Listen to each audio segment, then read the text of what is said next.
তীব্র গরমে ফসল নিয়ে বিপাকে কৃষকরা, অতিষ্ঠ জনজীবন। এছাড়া হাসপাতালগুলোতে বেড়েছে ঠান্ডা গরমজনিত রোগীর সংখ্যা। এ নিয়ে বিস্তারিত জানাতে রাজশাহীর কয়েরদাড়া আমবাগান থেকে যুক্ত হচ্ছেন সহকর্মী মাসুমা আক্তার, আর ময়মনসিংহ মেডিকেল কলেজ হাসপাতালের শিশু বিভাগ থেকে যুক্ত হচ্ছেন সহকর্মী ইমতিয়াজ আহমেদ।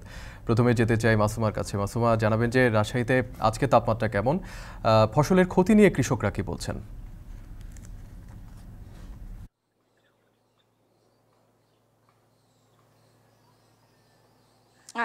গত কয়েকদিনে যদি বলি, রাজশাহীর তাপমাত্রা কিন্তু গত 10 তারিখের পর থেকে মূলত রাজশাহীতে গরমের যে তীব্রতা সেটি কিন্তু বেড়েছে।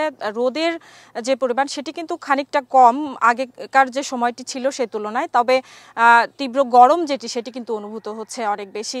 আবহাওয়া অফিস যেটি জানিয়েছে আজকে আমাদেরকে, গত কালকে এবং আজকেও কিন্তু 36 ডিগ্রির আজকে দুপুর 1টা নাগাদ কিন্তু যে তাপমাত্রা পরিমাপ করা হয়েছে সেটি 35.2 ডিগ্রি সেলসিয়াস। সেটি তেমন কোনো তাপমাত্রা না হলেও, তীব্র কোনো তাপমাত্রা না হলেও কিন্তু যে গরমের যে অনুভূতি সেটি কিন্তু তীব্র আকার ধারণ করেছে। এর কারণ হিসেবে আবহাওয়া অফিস যেটি বলছে যে বাতাসে আর্দ্রতার পরিমাণ সেটি আগেকার সময়ে, অর্থাৎ গত মাসে যে টানা তাপপ্রবাহ চলেছিল সেই সময়টিতে কিন্তু তাপমাত্রা আর্দ্রতার যে পরিমাণ বাতাসে সেটি 10 থেকে 25 ডিগ্রির মধ্যে ছিল, কিন্তু বর্তমান সময়ে এই মাসে যে গরমটি শুরু হয়েছে তার মধ্যে কিন্তু বাতাসে আর্দ্রতার পরিমাণ 50 থেকে 90% পর্যন্ত পৌঁছেছে। সেই কারণেই কিন্তু তীব্র গরম যে অনুভূত হচ্ছে এবং এতে করে জনজীবনে যে অস্বস্তি সেটিও তীব্র হয়েছে। একটু যদি জানিয়ে রাখি, এই মুহূর্তে আছি আমবাগানে।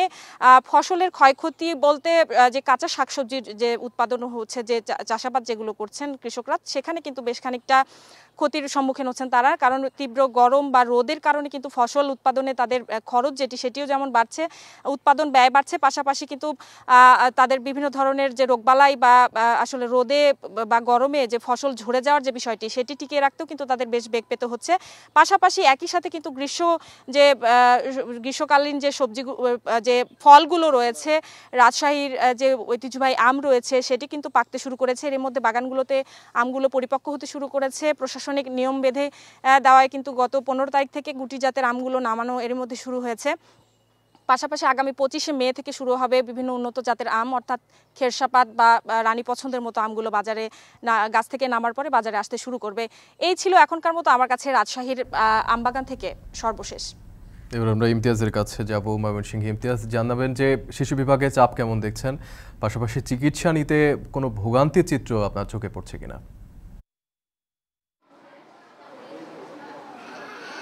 বিপ্লব, আপনি জানেন যে কিছুদিন আগে কিন্তু সারা দেশের উপর দিয়ে তীব্র তাপদাহ কিন্তু বয়ে গেছে। সেই তাপমাত্রাটা যদিও কমেছে, কিন্তু আকস্মিকভাবে এই তাপমাত্রাটা কমে যাওয়াটাও একটা বিড়ম্বনা হয়েছে। বিশেষ করে এখন যে ভ্যাপসা গরমটা রয়েছে, এই গরমের কারণে কিন্তু শিশু থেকে শুরু করে সব বয়সী মানুষই কিন্তু রোগাক্রান্ত হচ্ছে এবং প্রতিদিনই ময়মনসিংহ মেডিকেল কলেজ হাসপাতালে প্রায় 4 থেকে 4,500 5,000-এর মতো কিন্তু রোগী প্রতিদিনই ভর্তি হচ্ছে নানান রোগ নিয়ে। কেউ হিট স্ট্রোকে আক্রান্ত হচ্ছেন, কেউ ঠান্ডা জ্বর থেকে শুরু করে যে অন্যান্য যে রোগগুলো রয়েছে, ডায়রিয়া, সব এই ধরনের রোগ নিয়ে কিন্তু প্রতিদিনই কিন্তু ভর্তি হচ্ছে। আমি রয়েছি ময়মনসিংহ মেডিকেল কলেজ হাসপাতালের শিশু বিভাগে।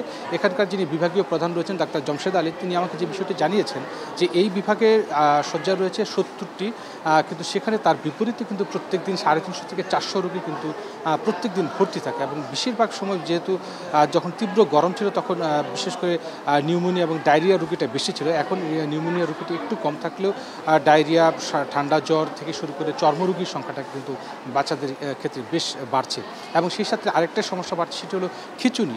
এই রোগীগুলো কিন্তু আমরা বেশি দেখছি, বিশেষ করে এই ভ্যাপসা গরমের কারণে, এই তাপমাত্রা বাড়ার কারণে কিন্তু জ্বর থেকে তারপর বাচ্চাদের খিঁচুনি হচ্ছে, যেটার জন্য কিন্তু অনেক শিশুদেরকে আমরা এখানে এসে ভর্তি হতে দেখেছি এবং তারা কিন্তু চিকিৎসা নিচ্ছেন। এবং একটু বলে রাখা প্রয়োজন, ময়মনসিংহ মেডিকেল কলেজ হাসপাতালটি মূলত ময়মনসিংহ বিভাগের শেরপুর, জামালপুর, নেত্রকোনা এবং কিশোরগঞ্জ থেকে কিন্তু প্রত্যেক দিন হাজার হাজার রোগী কিন্তু এখানে আসেন চিকিৎসা নেওয়ার জন্য। ময়মনসিংহ মেডিকেল কলেজ তো রয়েছে, পাশাপাশি অন্যান্য যে বেসরকারি হাসপাতালগুলো রয়েছে, ডায়াগনস্টিক সেন্টারগুলো রয়েছে, সেখানেও কিন্তু বেশ রোগীর চাপ কিন্তু আমরা দেখতে পেয়েছি। বিশেষ করে এই গরম পড়াতে কিন্তু সেই রোগীদের কিন্তু আসতে দেখছি আমরা। এবং যেটা রোগীরা বলছেন তাদের কোনো সমস্যা হচ্ছে কিনা বা চিকিৎসা নিতে সমস্যা হচ্ছে কিনা, যেটা ডাক্তাররা বলছেন যেটা এত চাপের মধ্যে তাদেরকে রোগীর এই সেবা শুশ্রূষা এবং চিকিৎসা দিতে কিন্তু বেশ হিমশিম খেতে হচ্ছে। তারপরেও তারা যথাসাধ্য চেষ্টা করে যাচ্ছে রোগীদেরকে সর্বোচ্চ চিকিৎসা দেওয়ার জন্য। সব মিলিয়ে এই ছিল ময়মনসিংহ মেডিকেল কলেজ থেকে আমার কাছে সর্বশেষ খবর।